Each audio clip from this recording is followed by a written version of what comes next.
Good day, my dear student. Today we're going to talk about the two lessons. Lesson 6, Global Divides, and Lesson 7, Asian Regionalism. Last time we're done discussing the Unit 2. So, the structure of globalization.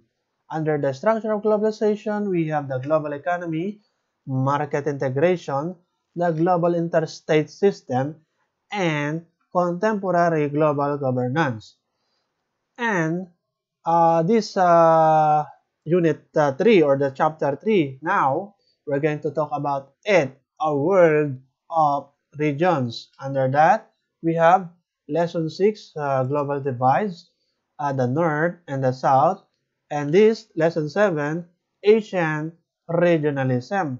So take note of this, that it will take like 25 or 35 minutes is lesson. So approximately, we're going to discuss this two lesson in just 1 hour. All right. So let's start. Okay, lesson 6 and lesson 7. Lesson 6, global divides, the north and the south. And lesson 7, Asian regionalism. So, first things first, we're going to talk about the lesson 6, global divides, the north and the south. So, let's look on the definition of what global south means. So, global south refers to the region of Latin America, Asia, Africa, and Oceania, mostly low income and often politically or culturally marginalized. It may also be called the developing world, such as Africa, Latin America, and the developing countries in Asia. Developing countries or less developed countries and less developed regions, including poorer southern regions of wealthy northern countries. All right, now, um, okay, para mas maunawaan nyo kung ano ibig sabihin ng Global South, sige, himayin natin, ano? So, kapag ka sinabi natin Global South, so kung mapapansin nyo, ito kasi, hindi ibig sabihin, Global South. Siguro, ito yung mga nakatira sa South, sa Southern Hemisphere, ano? Yung part ng ating globe. Okay, yung part ng ating world, part ng ating mundo, daigdig. Okay? So, ibig sabihin, di ba, ang South ay nasa ibaba. Okay? Ang North ay nasa taas. So, but, the thing is, kapag ka sinabi natin Global South, it is just a symbols, ano? Symbolization, ano?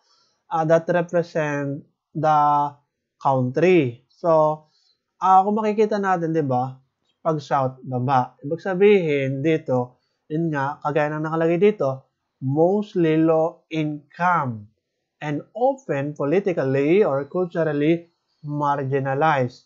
Okay, so ngayon, anong example ng Global South? We have Africa, Latin America, and developing countries in Asia. So, hindi naman lingid sa ating kaalaman yung mga country na nabanggit. Ano? For example na lang, Africa. Ang Africa ay actually isa sa pinakamahirap talagang bansa.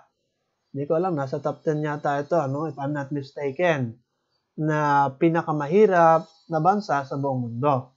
Okay? So, meron nga ako actually na napanood, ano? So, ito ay some part of African countries in which, kumbaga, nagkaroon lang ng tubig, ay nag-agawan na, ano? Yung mga hindi lang basta bata, kundi mga residente doon, on that particular region. So, may napanood ako something like that, no? So, kung ang idea, talagang mahirap na country siya. Alam naman natin yun, ano? So, hindi lang naman ganun yung nakikita natin. So, napabalitaan din natin dito sa Africa. So, marami ding namamatay sa gutom. Yan, mga ganyan. So, yan. Now, makikita din natin diyan, Latin America. So, itong Latin America ay yun nga, malapit din to sa Africa, syempre. Okay? So, yan. Anyway, and developing countries in Asia. Ito yung sinasabing developing countries in Asia, yung mga sabihin na natin mahirap na bansa inside the scope of Asian countries. Ano na sinasabi natin? Now, para tayo ay makarelate,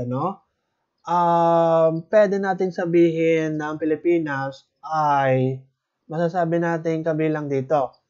So, bakit? 'Di ba kasi tayo ay tinagurian na low middle income countries, So, parang pagitan ng low at saka middle talaga, Okay? Whereas ang Africa ay talagang low income countries. Okay, mga ganon. So, syempre, binabase natin yung mga income, okay, economically, kung gaano kaunlad ang bansa, economically, or kung gaano kadami ang mga naghihirap or sumasagana sa buhay.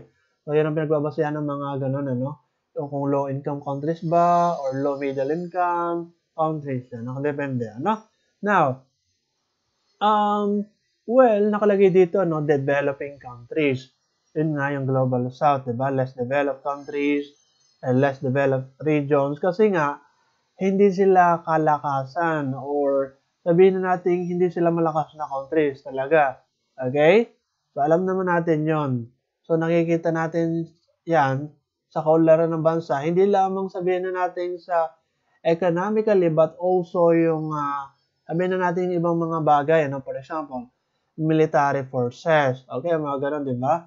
So, tsaka iba't iba pang ating pwedeng mapagbasihan when it's come to the wealth of certain countries. Okay? Now, Global South. Sige, next nating basahin dito. Well, in general, Global South refers to these countries' interconnected history of colonialism, neo-imperialism, and differential economic and social change through which large inequalities in living standards, life expectancy, and access to resources are maintained. So, ang binabanggit natin dito, Global South, nakalagay dito, interconnected history of colonialism. So, di ba, kapag sinabi natin colonialism, parang idea, ay sila yung bansa na prone, o sabihin na natin hindi prone, so kumbaga, pero sila yung bansa na nakaranas ng colonialization, mga ganon, in which nasakop sila ng ibang bansa na makapangyarihan or mas makapangyarihan. Kaya nga sinasabi ko, di ba, sabi ko, Pilipinas, kabilang dito. Ay, hindi naman lingid sa ating kaalaman na sinakop tayo nung panahong World War II, tsaka World War I na rin, ng Hapones, ng Spanish, at ng Amerikano. Kaya, kung makikita natin na lang sa ating kultura, halo-halo, meron tayong na-introject na cultures na galing ng Spanish, or galing ng Japanese, or galing ng Amerikano, okay, mga ganon, di ba?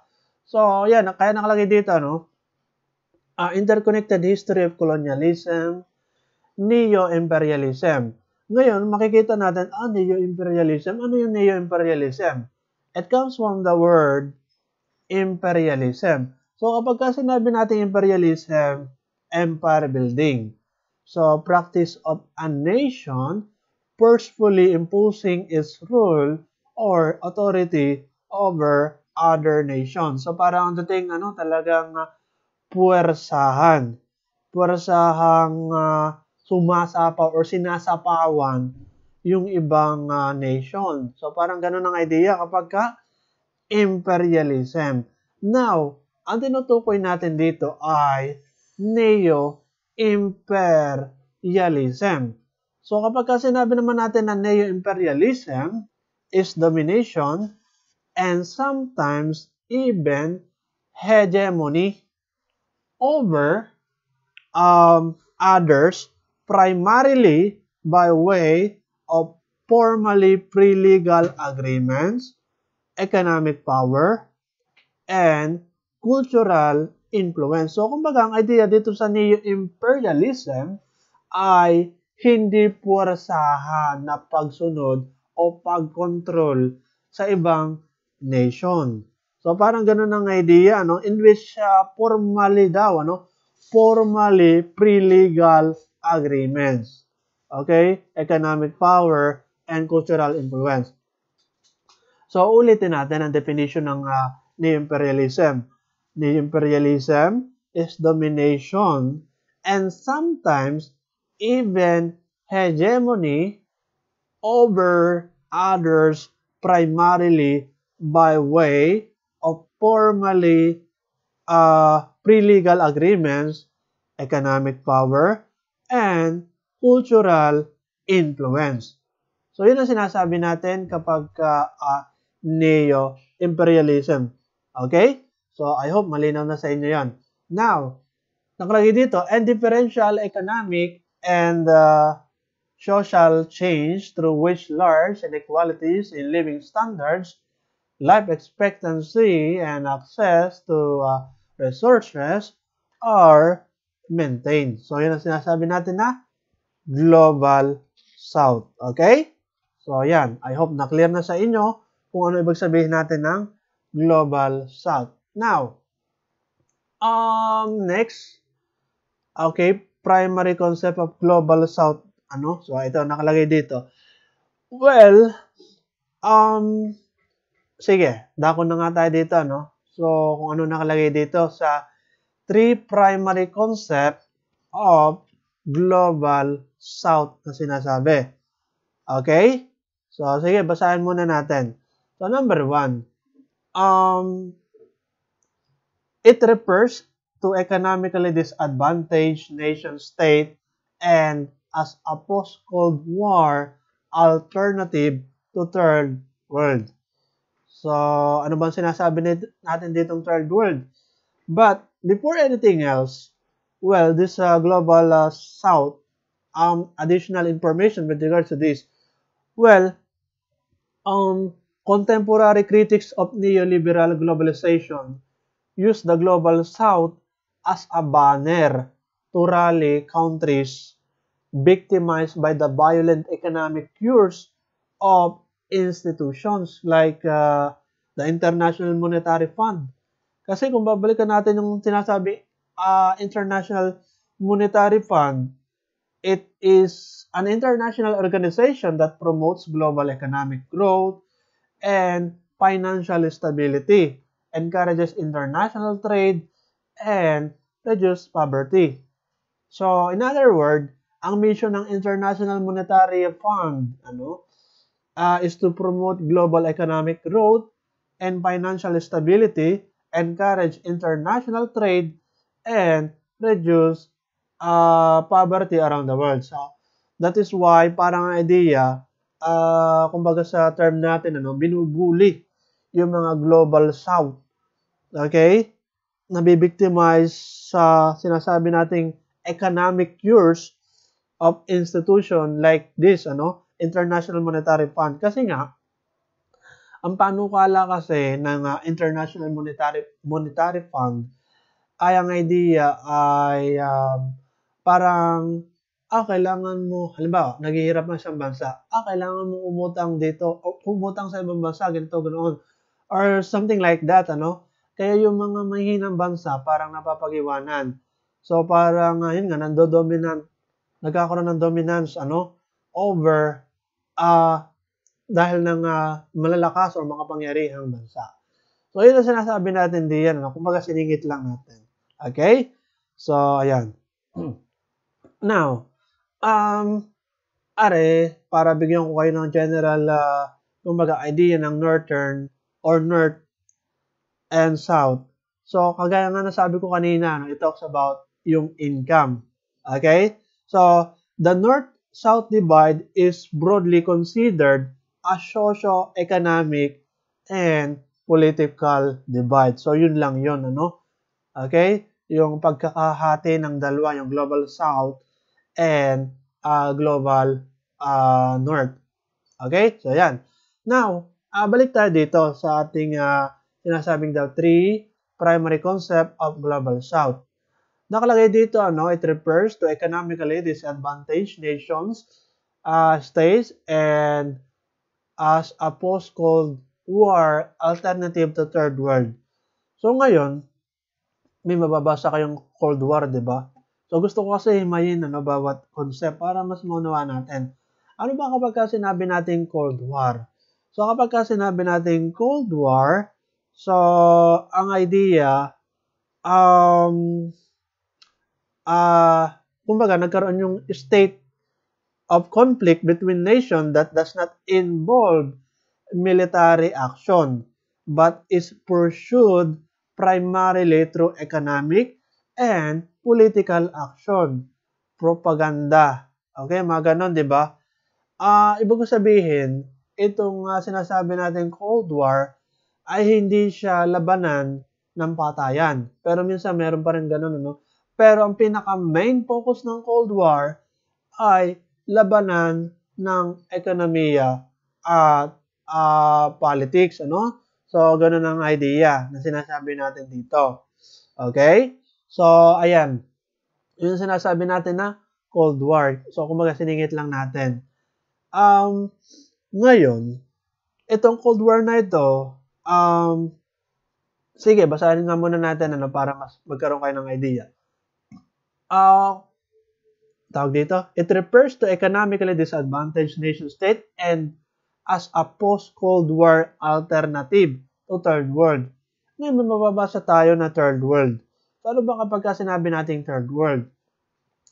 Third World is a phrase frequently used to describe a developing nation. Ano? So, yun na nga yun. Ano yung tinutukoy sa Global South? So, basahin natin. The phrase Third World arose during the Cold War to identify countries whose views did not align with NATO and capitalism or the Soviet Union and communism. The First World described countries whose views aligned with NATO and capitalism. Okay? And the Second World referred to countries that supported communism and Soviet Union. So parang idea, dito sa Second World, ang ano kasi, tinutukoy din kasi dito sa Global South, parang ang dating, ano siya, Second World at saka Third World. So, ibig sabihin, narito siya, no? Second World referred to countries that supported communism and the Soviet Union. Okay? So, ganon. And that is why, sabi ko nga sa inyo, no? Yun nga, related sa Cold War natin sinasabi kanina, no? So, ngayon, may nabasa na naman tayong NATO. Okay? So, NATO. So, di ba, ito ay ating na-discuss na. So, it talks about the military alliances of a country, something like that, di ba? Kung ating tatandaan. So, NATO. Ano nga ba kapag sinabi natin NATO? North Atlantic Treaty Organization. So, if I'm not mistaken, ano yun ang abbreviation or acronym ng NATO na sinasabi natin. Now, nakalagay dito, himayan natin, ano? The phrase Third World arose during the Cold War to identify countries whose view did not align with NATO and capitalism or the Soviet Union. So, the First World described countries whose views aligned with NATO. So, yung First World, aligned lang siya sa NATO and capitalism. So, di ba kapag sinabi natin capitalism, pinopromote dyan yung mga private property, okay? Private ownership, yung mga ganun, di ba? So, dyan sa capitalism. Alright? So, yun yung mga first world na sinasabi. Ngayon, balikan lang natin itong NATO, ha? So, ang sinasabi natin NATO, para mas maging malinaw sa inyo, no? Dalawa siya, political at military. Ang focus lang natin dati, di ba, it's about military. Ngayon, under ng political, NATO promotes values, okay? So, and cooperate or depends to solve problem, build trust, okay? Yung mga ganon, ano? So, ulitin natin. NATO promotes thematic values and enables members to consult and cooperate on defense and security-related issues to solve problem, build trust, in the long run, prevent conflict. So, ganun talaga ang pinaka-focus actually. Yan. So, kung ating papansinin, political, then ito, military, is committed to the peaceful resolution of disputes. If diplomatic efforts fail, kasi nga, more on diplomatic ang NATO, di ba? It has the military power to undertake crisis management operation. So, yun ang sinasabi natin dito, sa military. Now, ang idea kasi dito, kapag wala nung choice, di ba? So, gagamit na ng military forces. Okay, itong NATO na ito.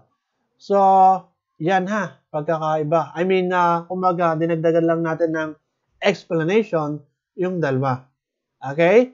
So, yan. Now, next, basahin natin itong next na nakalagay dito. Well, kung babalikan lang natin yung Cold War, the open yet restricted rivalry that developed after World War II. So, na-develop yung Cold War pagkatapos ng World War II. Pero hindi na siya talagang digmaan, giyera. So, ito ay naganap or nangyari itong Cold War between the United States and the Soviet Union and their respective allies. And that is why nakalagay dito Soviet Union sa Second World, Soviet Union. So supported communism or your public properties, and the Soviet Union. So ang kalaban ay ito, capitalism, yung first world, capitalism and NATO. Ito naman ay under ng United States, di ba? Kaya nga sabi between the United States, ito, and the Soviet Union. Dahil alam naman natin, di ba, ang first world ay, ang United States ay kabilang sa first world. Kasi makapangyarihang bansa siya. Okay? So, sige, next. Nakalagay dito sa under ng the primary concept of Global South, the Global South capture a deterritorialized geography of capitalism, externalities, and means to account for subjugated peoples within the borders of wealthier countries, just that there are economic south in the geographic north and geographic south.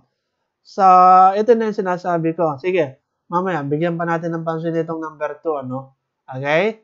So, kung ano ba ibig sabihin ko. Pero, I'm going to show you the, kumbaga, hemisphere, global hemisphere na sinatawag natin.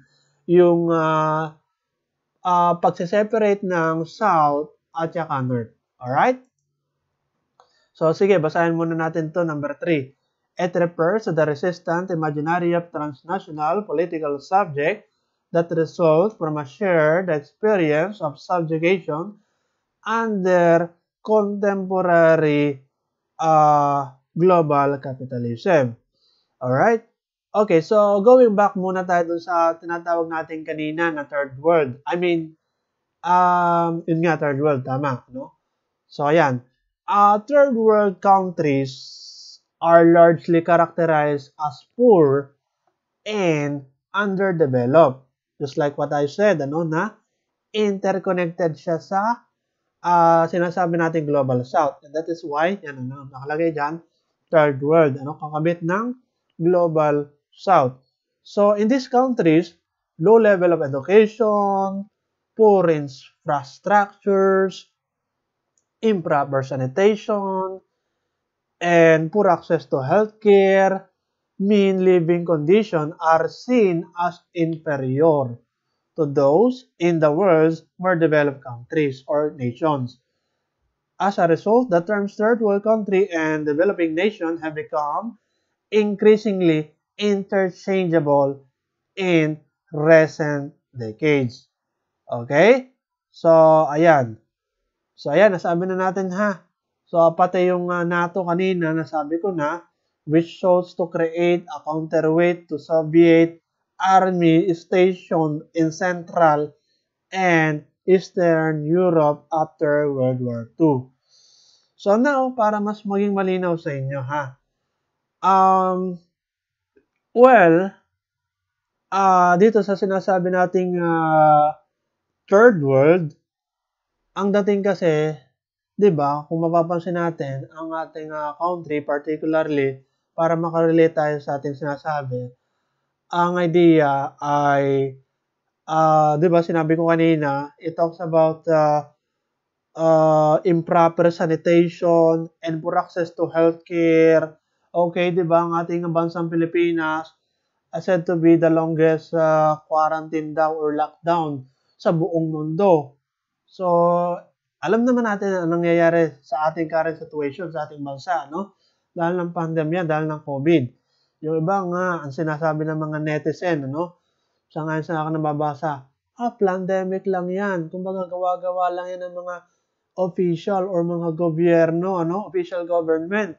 Yung pagdami, ano, ng bilang ng COVID cases sa ating bansa. Something like that, ano?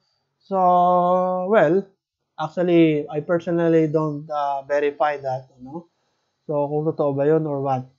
I don't know, ano? So, anyway, kumbaga ang idea, kung atin talagang seseryosohin yung mga balita dito sa Pilipinas, na sobrang dami ng COVID cases kumpara sa ibang bansa, knowing na ang ating country ay maliit lamang kumpara doon sa malalakihang countries. So, kaya nga kabilang tayo sa third world kasi nga, pasok doon yung improper sanitation and poor access to healthcare, yung mga ganun, di ba? So, ayan ang sinasabi natin. Okay? So, ayan. Alright, so, now, tapos na tayo dun sa kanina, no? Dun sa mga NATO, yung mga Cold War, so advocating class war and leading to a society in which all property is publicly owned and each person work and is paid according to abilities or to their abilities and needs. Yun ang sinasabi natin na connected dun sa communism, okay? Kaya nga publicly property yung mga ganun, di ba? So now, sige, ipakita ko sa inyo itong sinasabi ko kanina.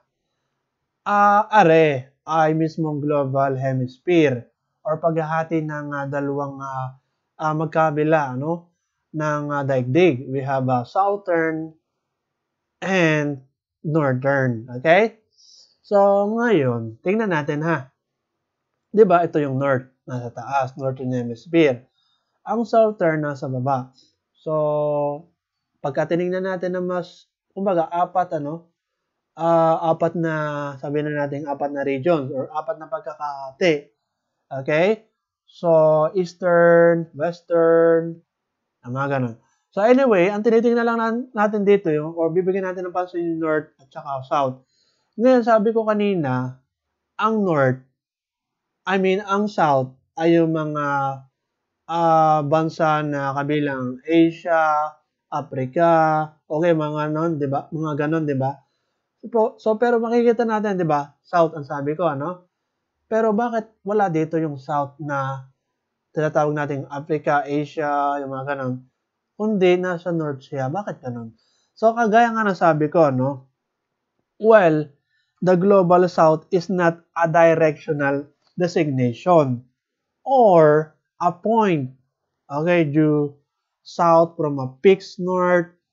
It is a symbolic designation lamang meant to capture the semblance, okay, or when we say semblance, outward appearance, okay, mga ganon, of cohesion that emerged when former colonial entities engaged in political projects of decolonization and move toward the realization of a post-colonial international order. So, to sum up, itong Global South at saka Global North na sinasabi natin dito, ito kasing Global South, dadagdagan lang natin ng information, lacks appropriate technology. It has no political stability. The economies are disarticulated and their foreign exchange earning depend on primary product export. So, yun ang sinasabi natin diyan. Okay, sa Global South. Now, ang tawag dito, as nation becomes economically developed, they may become part of the North, regardless of geographical location. So, kahit na anong geographical location mo, no, kahit na sabihin na natin na nasa part ka ng South, pero since ang iyong geographical location is something na well-developed or talagang maunlad na bansa, no? So, yan, mapapabilang ka sa Global North. So, regardless of geographical location, similarly, any nation that do not qualify for developed status are in effect deemed to be part of the South. So, yun ang sinasabi natin, ano? Na nangangahulugang hindi siya regions, hindi siya particular regions of the world, okay? Or certain sabihin na natin na hemisphere na literally, kundi ito ay symbolism lamang.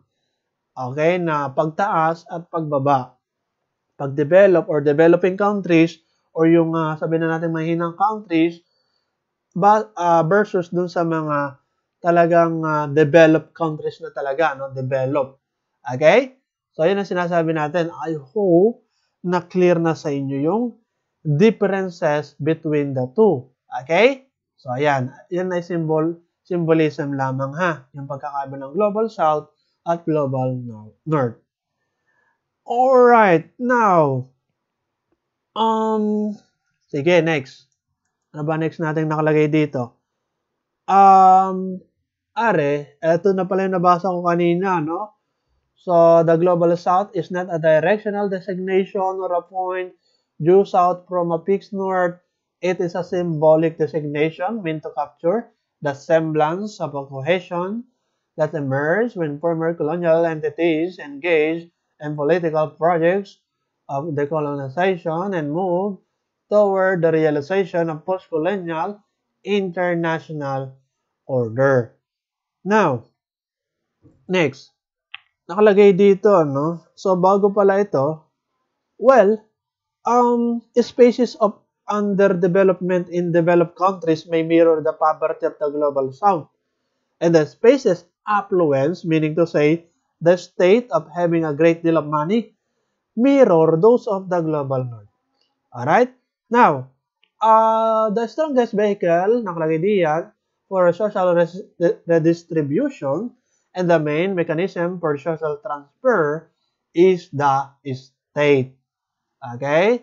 So, yung territory, di ba? Or yung mga governmental institution.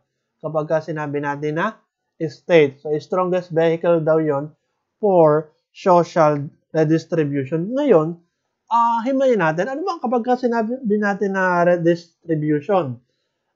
It comes from the word redistributive. Ang tawag dito, atong social redistribution, kumbaga, i-define muna natin yung redistribution.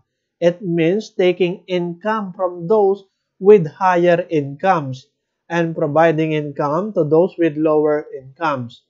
Okay?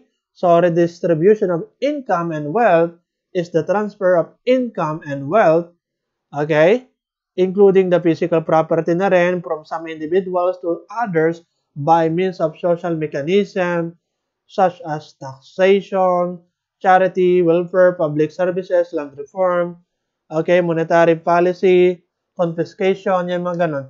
So, kumbaga, ang sinasawag natin social redistribution, parang ang dating nagkakaroon ng equality between rich and poor. Redistributive policies could also help narrow the gap between rich and poor in countries with high inequality. So, ganun ang idea. Ngayon, i-relate natin sa totoong buhay. Ang sinasabi natin dito sa social redistribution, for example na lang, di ba kapag mayaman ka, mas mataas yung tax mo. Okay? Mas mataas na ini-implement or ini-impose na tax sa iyo. For example, yung mga ganun, di ba? So, makikita mo na lang. Ano? Sige, relate natin pa. Si Manny Pacquiao, nung nanalo siya sa boxing, okay, internationally, so, yung huli na laban, kahit ng mga previous na laban na yan, no, na internationally ang sinasabi natin, ay sobrang laki ng tax niya. Okay? Sabihin na natin na 100 million ang kanyang kinita. Okay, sa isang laban. Pero ang tax niya ay, di ko lang alam ha, di ko lang sure. Milyones din. So, something like that. So, kumbaga pinapakita natin diyan sa pagtaas or sa pagyaman mo, okay, ay sa pagtaas din ng tax na ini-impose sa iyo. So, pero depende pa rin siya, di ba? Pero more commonly, ganun yung nangyayari. Okay? So, kumbaga para maging malinaw sa inyo yung social redistribution. Okay? So, para yung gap between the, kumbaga, rich at saka poor, yung higher gap, yung pagitan ng dalawa, kasi nga mayaman at mahirap, ay kumbaga pinaglalapit, okay, para magkaroon ng equality. Alright? Now, kumbaga, sige, basahin natin. We're going to continue, So, nakalagay dito, the distributive function of the state becomes crucial in the context of economic globalization, where the goal of neoliberal economies and institutions is precisely to dismantle local state oversight. Okay? So, ayan. So, I hope na clear na yan sa inyo. Next, new internationalism in the global south.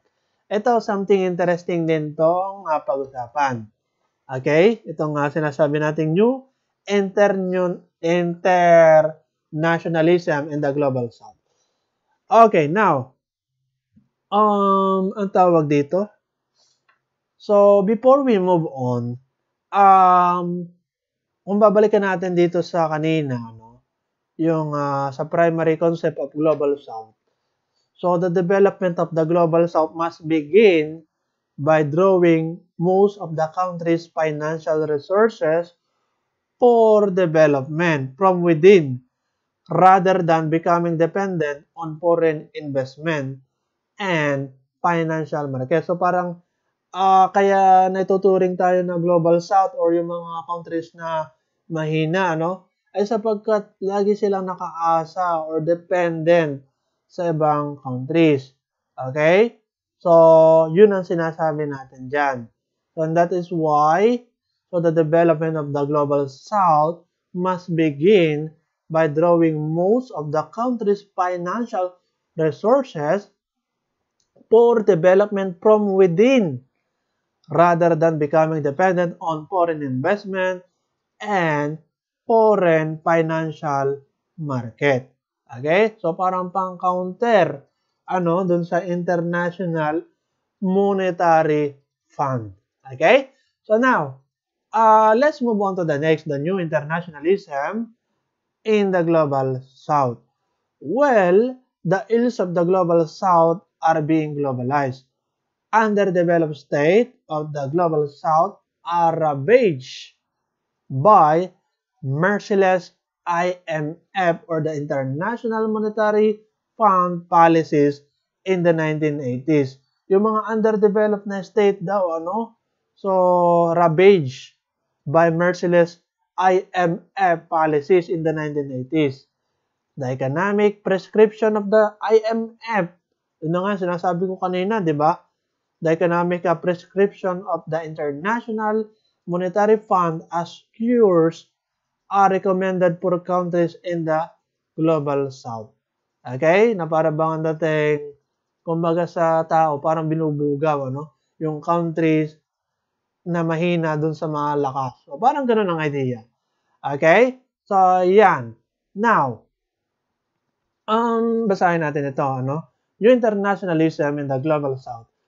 The global south has provided model of resistance for the world, like Gandhi's nonviolence that initially directed at colonial authority in India is now part of global protest culture, as well as benefits of critics of international financial institutions.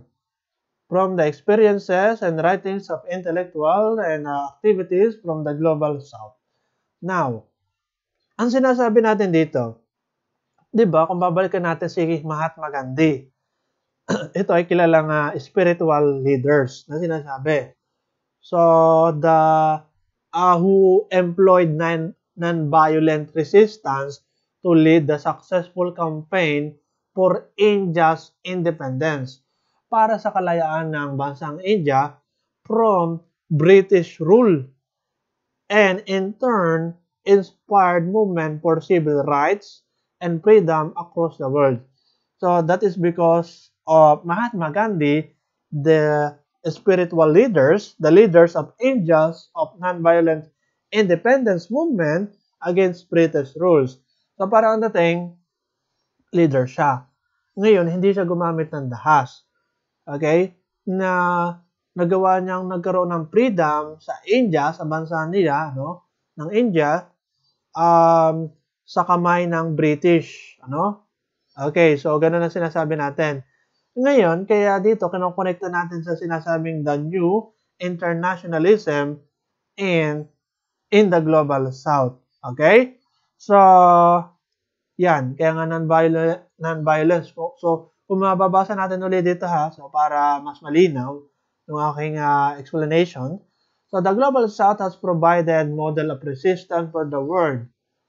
Ibig sabihin, hindi siya parang nakokontrol ng globalization, no? So parang ganun ang idea, di ba?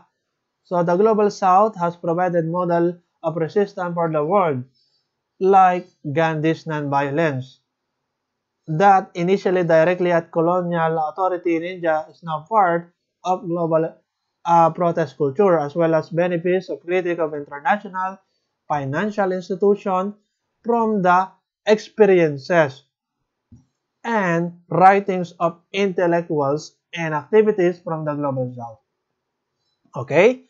So, I hope na-clear na sa inyo yung aking nais iparating o ibig sabihin ko.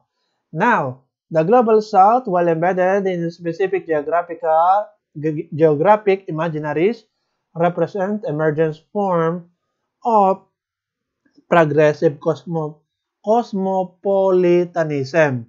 It always emerges and provisional internationalism. So, while as a symbol and metaphor, global south is not only relevant for those who live in countries traditionally associated with it. Okay, the global south does not only mean that the south is the globe, but also signifies the south continues to be globalized. Now, kung mapapansin natin dito, may nakalagay na cosmopolitanism. So, kapag ka sinabi natin cosmopolitanism, it is the belief that all people are entitled to equal respect and consideration, no matter what their citizenship status or other affiliation happens to be. Meaning, tinitingnan dito yung sabihin na natin equality rin, di ba? So, yun ang sinasabi natin sa cosmopolitanism. The belief that all people are entitled to equal respect. So, parang idea, kahit man anong sitwasyon mo sa buhay, kailangan natin ng respect. Respeto, kahit mahirap ka. For example, di ba? For example lang something medyo exaggerated lang ng konti. For example, isang pulubi ay sumakay ng bus or bus or train. For example, nag-transportation, So, para lang mabisita niya, okay, nakaipon siya sa pamimilimos para mabisita niya lang ang kamag-anak. So, ngayon, syempre, dahil nga mabaho yung pulubi, di ba? So, parang nagkakaroon tayo ng bias or sabihin na natin hindi magandang treatment para dito. So, syempre, kumbaga natural inclination natin yun, mga tao. So, but the idea na sinasabi natin, kumbaga kanunekta ko lang the belief that all people are entitled to equal respect and consideration, no matter what their citizenship status or other affiliation happen to be. So, alright? So, yun ang sinasabi natin. So, ayan. And that is why, dyan nakalagay, the Global South will embedded in specific geographical or geographic imaginaries represent emergent form of progressive cosmopolitanism. It is always emergence and provisional internationalism.